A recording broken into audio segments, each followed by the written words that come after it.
Hey everybody, Dave Lindbergh in Hong Kong on a rainy day here with another episode of THD Podcast. Today, we're going to get to something I'm hoping to do more of as we come out of COVID, and is kind of a virtual factory interview, factory tour, getting to know about what goes on at a particular company, their specialties, and kind of operationally how things come together as much as we can disclose. But without delay, our sponsor, the Alti Association. Don't forget to check those guys out. The Audio Loudspeaker Technology International, a good resource for networking during these COVID times. And as everyone else is, they're chomping to get back at live events. So they have something coming up this summer. So be sure to check that out. Now, without delay, let's say hello to our guest host today, Dr. Mike Klasko, calling in from the Bay Area. Hello, Mike. How are you doing this afternoon? Good to see you. And then joining us from Caretek factory in the Philippines is Rick Modina, the Director of Manufacturing. Hi, Rick. Hi, Dave. Hi, Mike. Okay. And then the CEO of Caretek, Mr. Mickael Bouffaut. How are you doing, Mickael? Very good. Thank you. Good morning to you, Mike, and good evening to Mike. Good morning to Dave. Okay. All right. So, Caretek's been around, I think, 13 years, something like this, and we're going to find out more about those details. But it's a little bit of something a lot of people are interested in is manufacturing that's not in mainland China. So that's a unique thing, and we're going to find out where they are geographically, and maybe a bit about why they've gone this path and the benefits to doing this, and more or less find out what they do and how they do it. So. Mickael, do you want to maybe jump into a presentation and walk us through some of these details about the factory operations? Yes, we can do that. Okay. So today we're going to talk about Caretek. Caretek is specialized in connected objects, so it's what we call now IoT. So we have different location, company, and the group itself. Originally founded in 2009 in Hong Kong, but now we are operating in Hong Kong, Philippines, in Laguna. We have an office in Paris. The headquarters is today in Paris. Mm-hmm. And we also have a group office in New York and Shanghai. Okay. So just a quick introduction about the Caretek group. So we have... Barracuda Group is a French entity. We have in this group different companies, mainly devices company, where they incubate new ideas, new products. So KRS is a company specialized with connected mirror, everything about healthcare, your skin, your hair, associated to the mirror. Colibri is specialized on oral hygiene. So it's typically they developed the first connected toothbrush with a motion sensor to analyze your brushing and give you a rating on how good you are in brushing your teeth. So Colibri started by developing that device, that toothbrush, and a few years back, I think 4 years back, they partnered with Colgate in the US. So all the products now are under Colgate brand, and Colibri is exclusively providing their IP solution, algorithm, mobile apps, everything related to the connected toothbrush of Colgate to that entity. Okay. Then we have a new entity called B-Balance, which is less than a year old. B-Balance is doing a connected bath mat that has pressure mapping and weight scale. So it helps it's a device that helps to prevent some disease. And the pressure mapping is interesting to analyze the posture of the users. So it's almost like you've created these subdivisions of verticals of particular markets that you guys decided to invest your time in engineering to almost develop platforms like an ODM type approach, and then Caretek builds them? So now they are all part of a group called Barracuda Labs, and the labs are where they incubate new entities, new products, new ideas. And there is another branch which is called Barracuda Services, and this is where you can see Alsoft, which is a company where specialized in mobile apps, iOS, Android, front-end, back-end development. They are based in Poland, in Europe. And Caretek. Caretek is really specialized on overall product development and manufacturing for any type of device, but with a very strong specialty on the wireless, audio, different type of consumer and medical devices. Okay. So 2009 is the creation of Caretech. We are on 3 continents, different certificates, so ISO 9001, 13485, which is medical device certificate for the one who knows, SMETA certificates.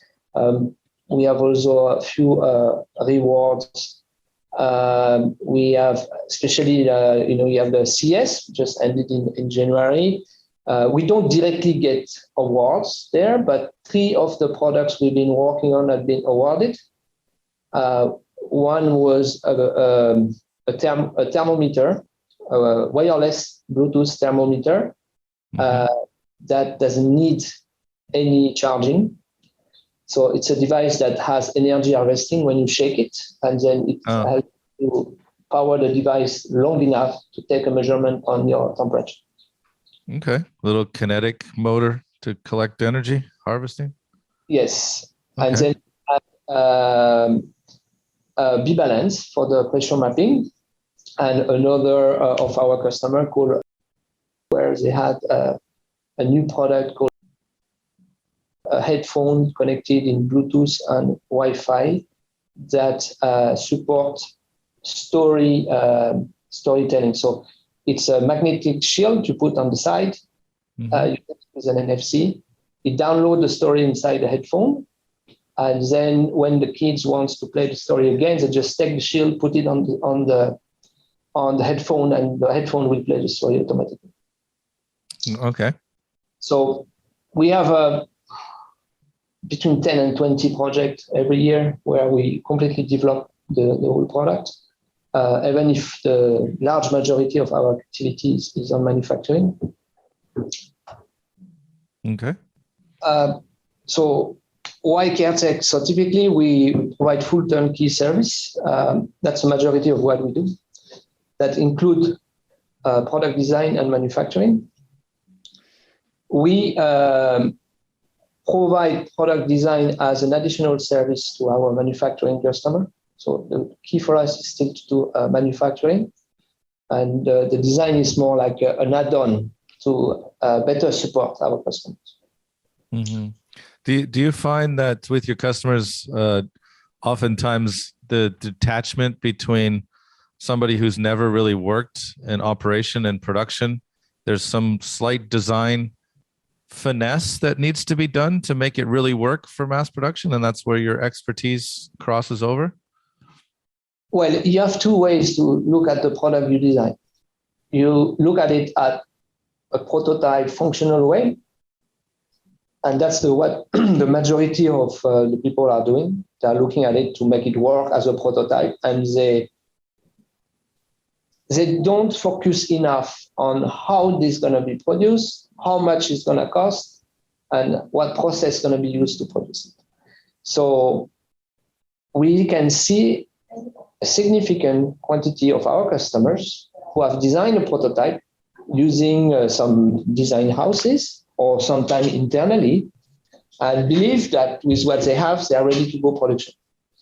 So usually they transmit everything to us, we analyze, we quote, and they have bad surprises on the prices. And typically, what is done is when you engineer for prototype just on functional aspect, you go to the easiest solution. And the easiest solution is to use a module or to find what you have available on DigiKey or Mouser that is easy to implement. And when it's working, you believe that you're ready to go production. what you find out, especially nowadays where you have a very huge shortage of electronic components, especially all the, I would say, American semiconductors that are all subcontracted to TSMC, and TSMC is in a big shortage today. It's very important to clearly define the architecture that's going to work in terms of lead time and manufacturing capability. And we, even now, with products that were working 2 years ago, we have no choice but to redesign the product because the parts that have been selected are no longer available. Mm-hmm. So the way we do the design is we look at it from a manufacturing point of view, and we integrate it at early stage during the design stage. So when you finish your design, you are sure that what we have designed will be good for manufacturing and we won't have any bad surprise on the supply chain. Okay. Okay, so we are really strong on electronic design and manufacturing. So now it's IoT. We do it with agile manufacturing capability, effective production system. So I would say we are like a kind of a startup in the manufacturing world. But as a startup, we also integrate more advanced technology or advanced processes while running our production. Mm-hmm. So this is something we can go in more detail later, but typically all our machines are connected to a server that collect data, put all in the cloud where we can analyze all our manufacturing data in real time. Okay. So we are very strong in electronics. We are also adding up additional expertise. So now we are also having plastic injection, anything related to plastic. We have a new factory that is operational now with those capabilities, where we will have also RF, semi-anechoic chamber to perform RF testing and audio chamber for audio testing. Okay. So the ability to design for mass production and bootstrap disruptive IoT project. So that's what we aim to do. And the way we do it is a Western-minded approach. So all the executive of Caretek are mainly Western people on the, I would say, on the board of the company. And then directors, manager is a mix between European people as well as Filipino. We have a mix Chinese, French as well as for our supply chain director. So that's the management. So Western-minded approach as well as Asian supply chain and manufacturing cost base. So that's super important and what's, I would say, key today. People want to produce at a low cost. And the fact we are in Asia, we benefit of the Asian supply chain, buying components in China, buying parts in China at a much lower cost, and logistic of getting those parts in the factory, it's minimum compared to doing it in Europe or in the US. So you're based in Philippines for manufacturing. When I think of Philippines, it's been involved with Spain and the US for a couple hundred years. It's a democracy. It's relatively stable. I think free trade ports. I think of people that when I leave the room, they're still talking English because that's what they take in engineering school. They're fluent. No tariffs or most favored nation shipping to the US. Is that your experience since you're there? Yes, exactly. So originally, the company was founded in Hong Kong. So we've been operating in Hong Kong till 2009. We started to work with some partners in China for manufacturing, and we were facing a lot of problems for import-export in China, which is a very complex system, and the country is very protective on the import tax, VAT, and all those aspects. You have large entities in China that benefit of the free import-export tax, and that's very beneficial to any company that want to produce in China and to export from China. But if you are new in this industry and want to set up a new manufacturing, you can't get any more free import-export tax license. I think the last one that was provided was in 2005, something like that. Mm. So that's the moment when we were facing all these import-export issues, we start to look at where should we go and implement our manufacturing. So there have been different options. You have Vietnam, you have Malaysia, Indonesia, Philippines. And we opted for Philippines for a few of the reasons that you said. The fact that the mindset of the Filipino, it's widely influenced by the American that had been within the country for many years. The fact that everyone speaks English, and what they have a program here is called PESA, which is a free trade zone in the Philippines. So if you set up your manufacturing entity in PESA, you import and export without any tax problem, which is exactly what we wanted to avoid and the problem we were facing in China. Mm-hmm. And so labor cost is a bit higher in Malaysia and Indonesia, as well as in Vietnam is a bit lower, but it's a bit more difficult in terms of infrastructure for internet, transportation, and so very large entities have a tendency to go to Vietnam because it's cheaper. But for us, we are not large enough to set up everything by ourselves. We still need infrastructure and the support of local companies to provide us for some services. But when you are Foxconn and you do everything in-house, even you build your own road, it doesn't really matter. You can go to Vietnam. When we are size of Caretek, it's a bit more difficult.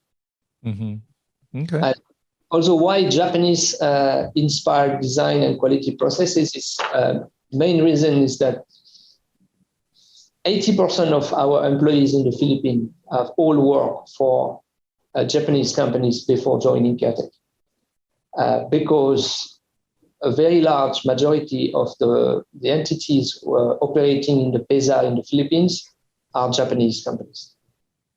Okay. So this is our expertise from concept and planning. So that's the early stage where we decide if the project is feasible, if it's interesting for us, and it's something we should do.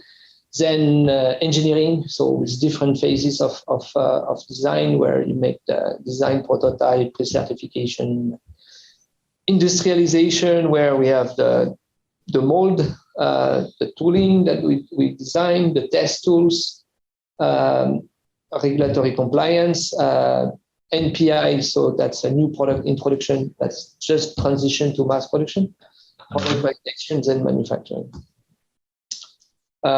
Quality assurance and certificates. So yeah, we have ISO 13485 for medical devices, ISO 9001, which is pretty standard manufacturing.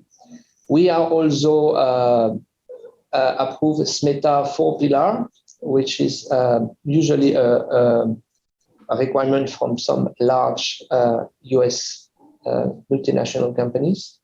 SMETA was required to us by Colgate, and we are also pharma certified, and this was required by Disney in the US. Okay. We have what we call KMS. It's a Kaertech monitoring system. So this is an internal unique production control tool that gives us real-time production performance logging and monitoring. So it's what I explained to you about our machine connected to local servers where we collect the data, as well as test result for every PCBA or product that we test. We collect the data on that server, and that server connects to a cloud. And in the cloud, we have a tool that analyzes those data and give us some SPC analysis of the test results. And SPC stands for, sorry? Statistical process control. Okay. Always like the acronyms. Helps people understand what's up. Yes, I totally understand. So quality management system. So we have in-house failure analysis capability. reliability, certification lab partners, but we can do in-house pre-certification. We are not allowed to do the final certification, but we can do a pre-certification. DFM, EMC, EMI, IPC compliance. So DFM is designed for manufacturing. Mm-hmm. EMC, electromagnetic compatibility. Yeah. Waterproofing, strengthening, IP certification. So we have like nano coating, conformal coating. We can do drop test. We can do IP certification. IP is it's intellectual property. No, not in this case. Ingress protection. Protection. So ingress protection is typically stating what level of waterproof you have on your product. Yeah, water and dust. Water and dust, exactly. So we can do the test for the prototypes, and after we also have tools and machines that allow us to test 100% of the product. So we have, for example, designing a heart rate monitoring system, which is like a watch. Mm-hmm. Has to work also underwater because you can monitor this when you swim. So we have a requirement of 1 meter immersion for the product. So we put the device into this machine, which create a vacuum and analyze if there is any leak in the product.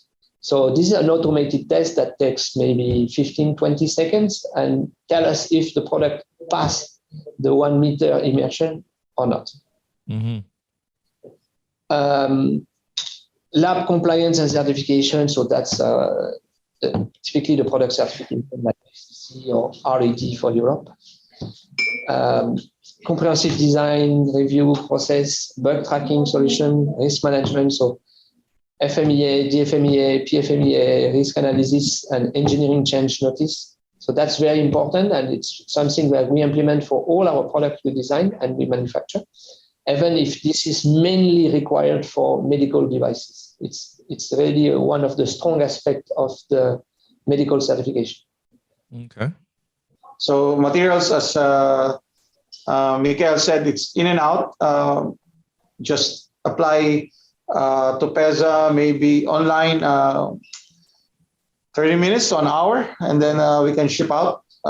Then goes to the airport, which is about 45 minutes, 60 minutes away. So these are the warehouse parts.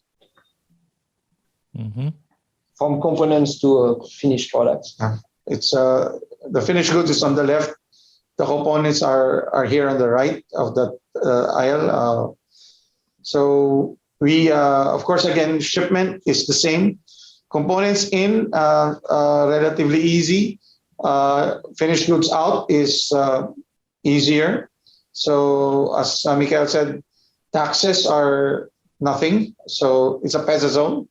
The warehouse also have a temperature and humidity control with dehumidifier. So we keep everything below 50% humidity. Okay. So PJ Paul is going into our SMT line. So the vacant space is provision for our expansion in the future. Mm-hmm. So we have 2 more planned for those 2 spaces. So we'll wait for Paul to go to the first machine. You can go.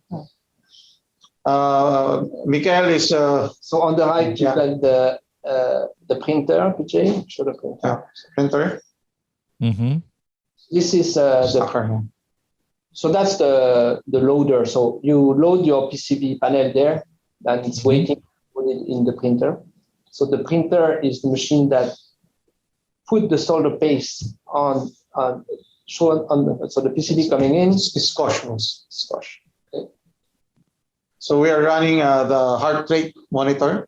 Okay, so that's the solder paste printing machine. So PCB gets in, push up to the stencil, and then we squeeze the solder paste on the panel. So once this is done, then the PCB goes into the next process, which is the 3D SPI machine. So 3D SPI is like 3D cameras that modelize 3D of the solder paste, and it tell you if the presence is good as well as the quantity of solder paste you have for each pad. The volume and the length, width, the height. Yes, exactly. Then after that, it goes to the mounter, pick and place machines. So you can see now. So this is super fast. The line you see here is doing about 140,000 components per hour. To give you an indication of quantity of product this can build, it's about a PCB of like for the size of a heart rate monitoring system. This machine should be able to do 300,000 pieces a month. So we have two machines. Both of them are the same Panasonic NPM W2, one of the fastest machines on the market. The Lamborghinis of the SMT world, Dave. Okay. Very few. Maybe there's a Honix, the other, but this one are the best. Very flexible, very, very good machines. So you can see two gantries. So gantries is two big arms.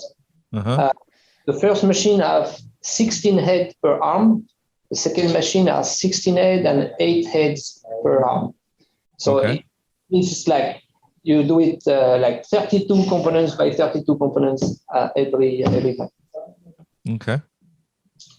Okay. Next we have, so this is a device, the black box you see here had been developed in-house. So this is our own optical inspection machine with a very good camera as well. Then once it passes this test, it goes to the reflow oven. So the reflow oven is a 10-zone reflow oven. Sorry, Mickael, just out of curiosity for the optical inspection, is that box blacked out on purpose to prevent light interference from the optical process? Yes. So we have a dome on top of it and the camera and some lighting that have a specific light wavelength to analyze the placement of the components. Okay. Very interesting. So it gets in the reflow, 10 zone. This is quite a standard process for electronic manufacturing, but we have a specific reflow for each product we build. So the profile is different for each of the boards.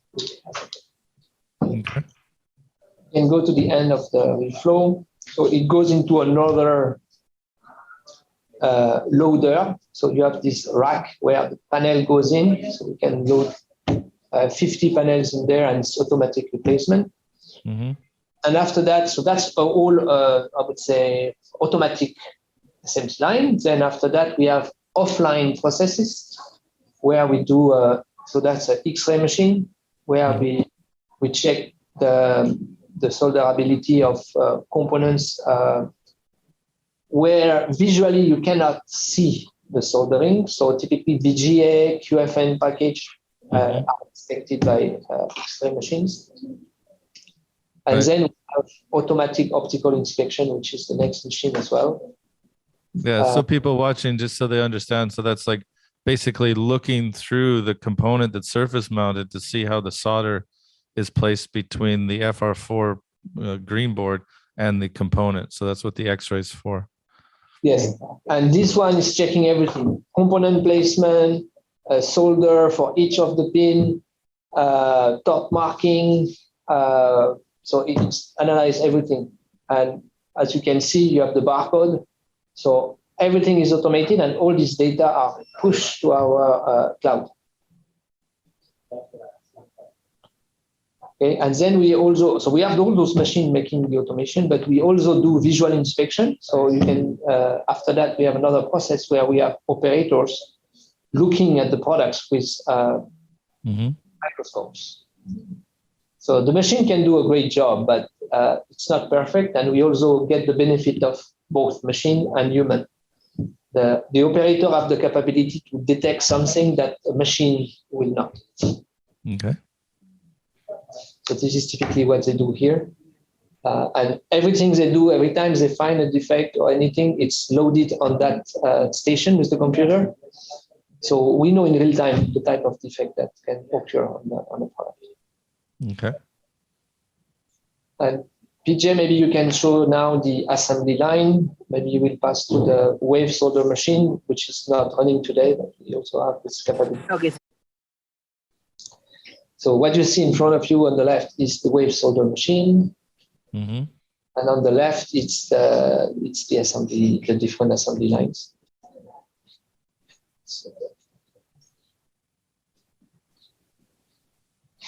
So that's wave solder mainly for two-hole components, power supply type of products. Yeah.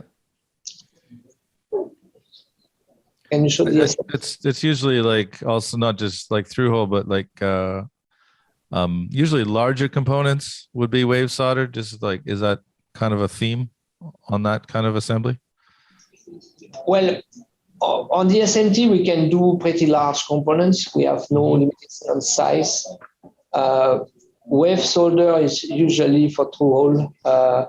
There is some cases where we have customers who have designed the board to do everything on wave solder, but we don't find it very cost efficient and very reliable because SMT components, you need to be glued before you wave solder them. So in terms of process, it's very time consuming. Mm-hmm. And in terms of reliability, it's not something we recommend because if you do that, you also put the wave on top of the components, which is super hot, and high temperature can damage the component. So it's possible to do it, but we recommend to put SMT component on SMT process. Mm-hmm. And then after that, doing through hole with the wave solder. Okay.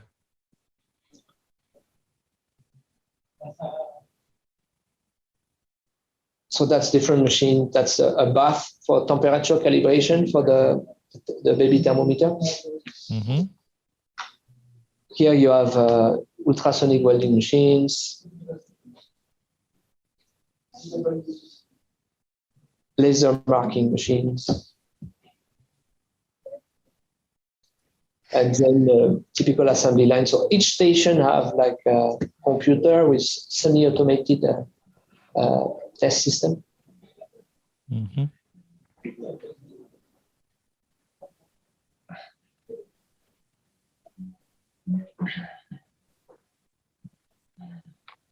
So all those software and jigs have been designed in-house.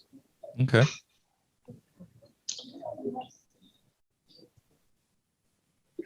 So again, traceability with the first step, which is barcode scanning and then testing.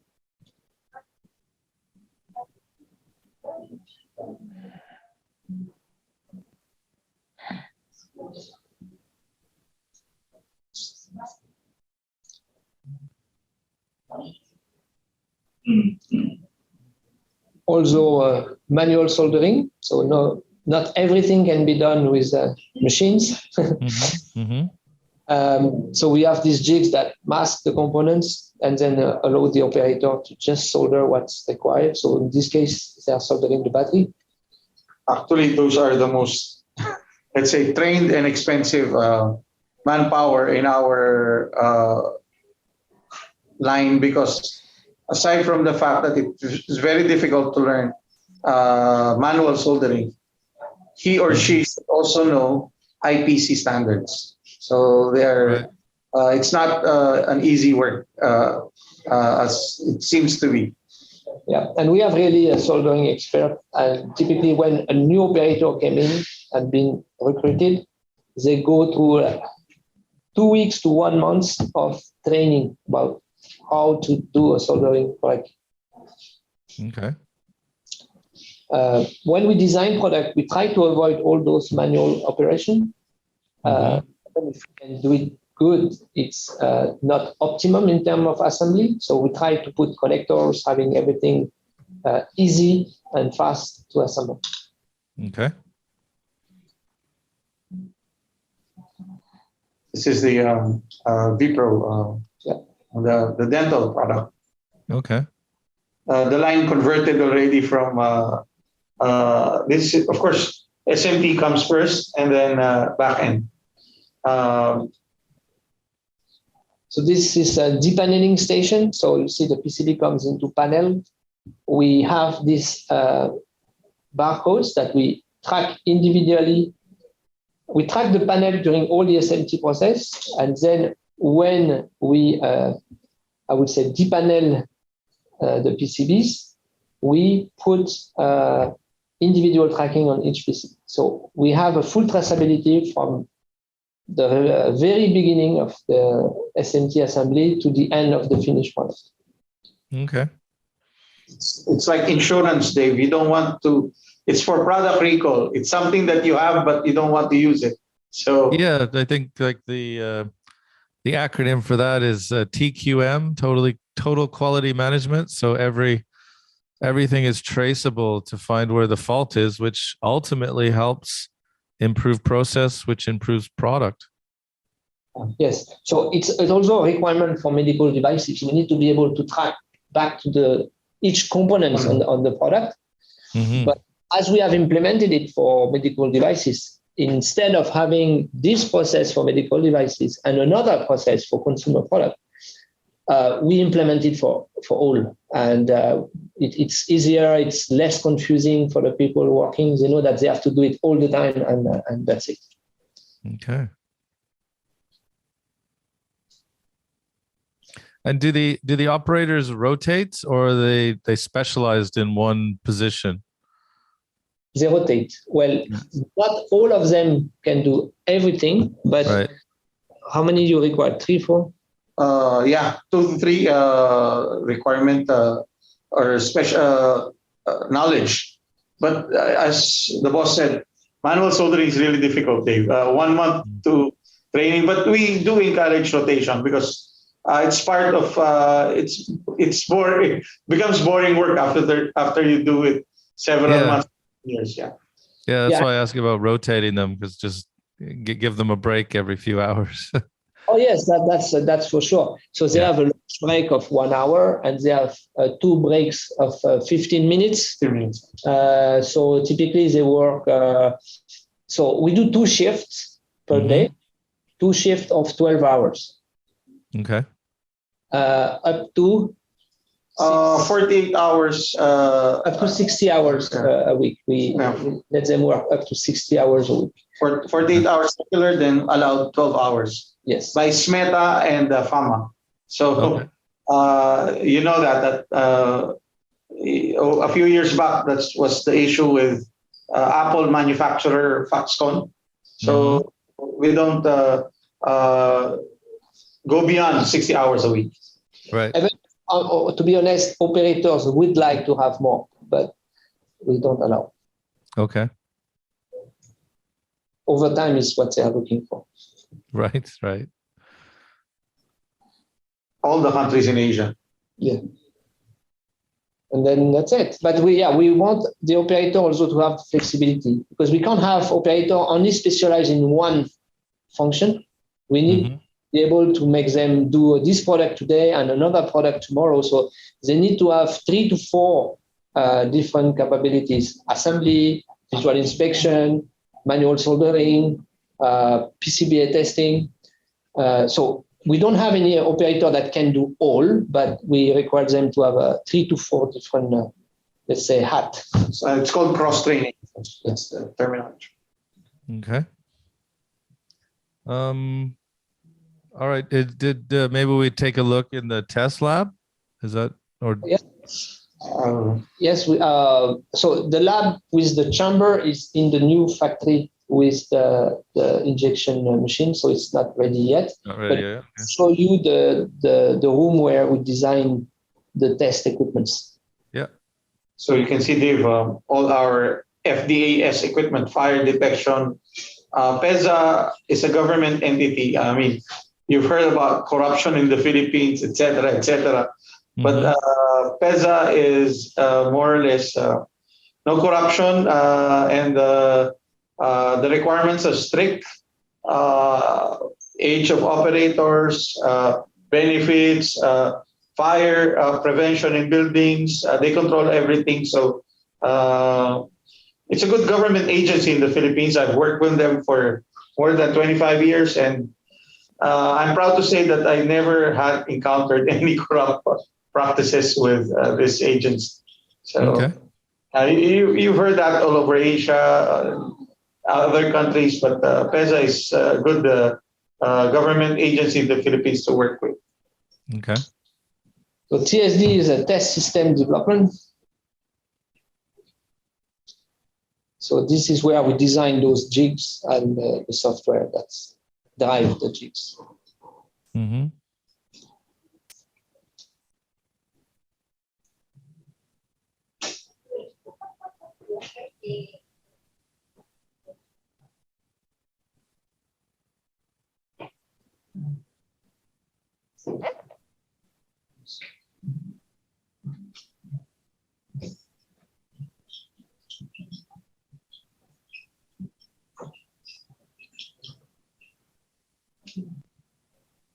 So that's LabVIEW.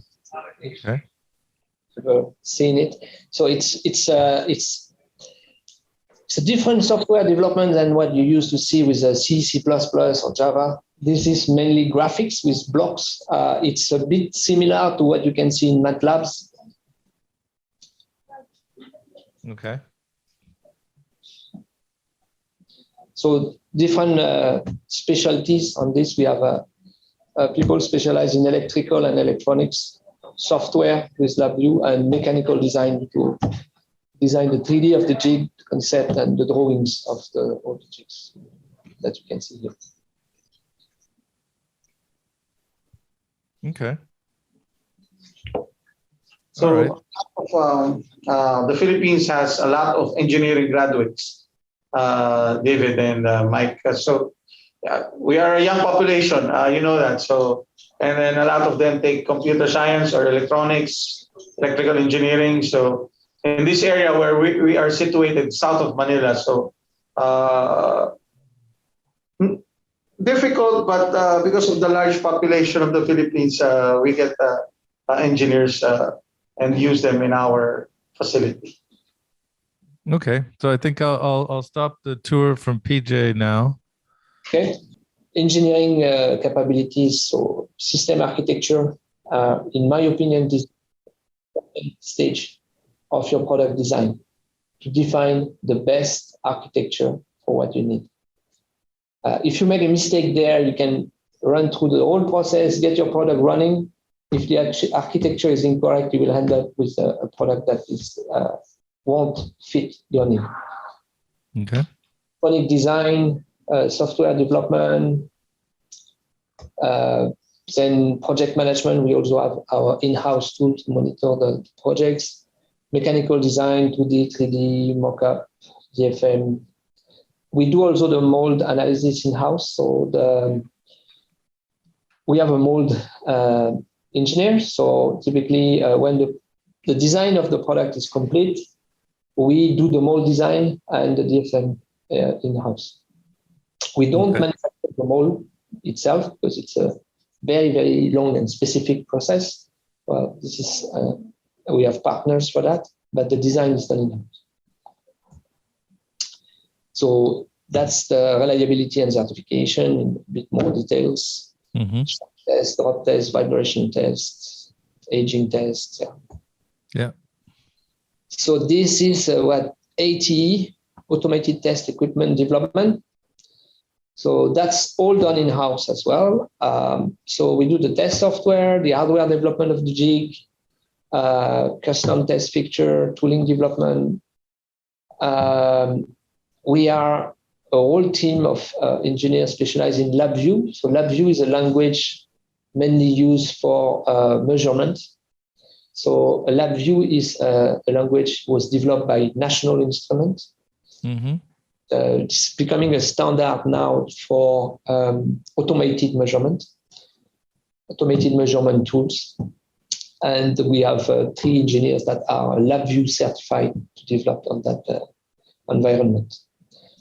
And we have automatic SQL database log filing. So that's the automation of the saving of the data for the test parameters for each product. Okay. Some numbers and some customer that we are doing for. So Turkey, it's a baby thermometer. Connected toothbrush for Hype. So Hype and Colgate are the same entity. Hype is the partner of Colgate for the plastic. And they're a Singapore company, I believe, right? Yes, a very large company in Singapore. And this is done in their factory in Xiamen, China. Okay. I mean, people watching Hype would be doing plastics for Amazon and all kinds of people. So they're a massive plastics company. Yes, they are doing it for the iPhone, for very large products. Mm-hmm. So we've done about 1 million products for them. So all the PCBA for the connected toothbrush of Colgate is done by Caretek, and we ship it to Hype in China, in Xiamen, where they put the PCBA into the toothbrush and do the packing. Okay. Another customer, Propel, which is bigger now for us. It's about 300,000 products a year. It's a vibrator for orthodontal application. So you vibrate your teeth for 5 minutes a day. It helps you to speed up the orthodontal treatment. And it's a very successful product. They have been acquired by a bigger entity called Dentsply Sirona. I think it's the number 3 or number 4 in the world for dental equipment. And which have also acquired a company called Byte.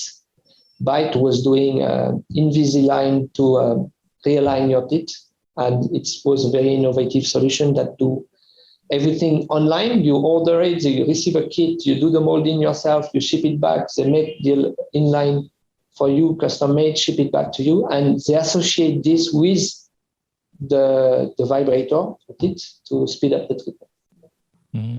Scotch Industry is also another US entity doing the heart rate monitoring system, as well as a lot of car accessories. Okay. CarFit is a Hong Kong entity doing activity tracker for cars. So it it's typically a device that analyzes the vibration of the car, allow the user to get preventive maintenance on the car. Okay. So it will detect like alignment or vibration issues that correlate to potential problems. Yeah, exactly. And it's also a device that have a wider application range now. The device can also fit on machines with motors. So if the motor starts to vibrate with abnormalities, then they will detect, and based on the vibrations, they can detect the type of defect that the motor can have. Okay. So Equisense, that our original customer, been acquired by an entity called Group Voltaire. They are specialized in horse activity tracking. Mm-hmm. Scotch, the heart rate monitoring system, it takes care of the Turkey baby thermometer. So KRS, I expect you, it's a smart mirror, so it's a very complex device. We need about 2 days per product for the assembly of those very large mirror. Okay. It's the Colgate connected toothbrush. The V-Pro is the vibrator for Propel. That's another range of customer. We had a very large entity, Colgate, AXA, Tata Communication, Pernod Ricard. All those some are very large, and you also have startups. Mio Air Analytics is a startup. It's a device that analyzes the air quality and provides on the quality of the air. Mickael, CarFit, that's typically a range of customers. But typically we accept startups up to very large multinational companies. Okay. Well, so thanks for joining us today, Rick, Mickael, and Mike in the US. And everybody, like, share, subscribe, and we'll put all the links below so people can follow up and find more information about Caretek, exciting company out of the Philippines. So thanks, everybody. Thank you, Dave.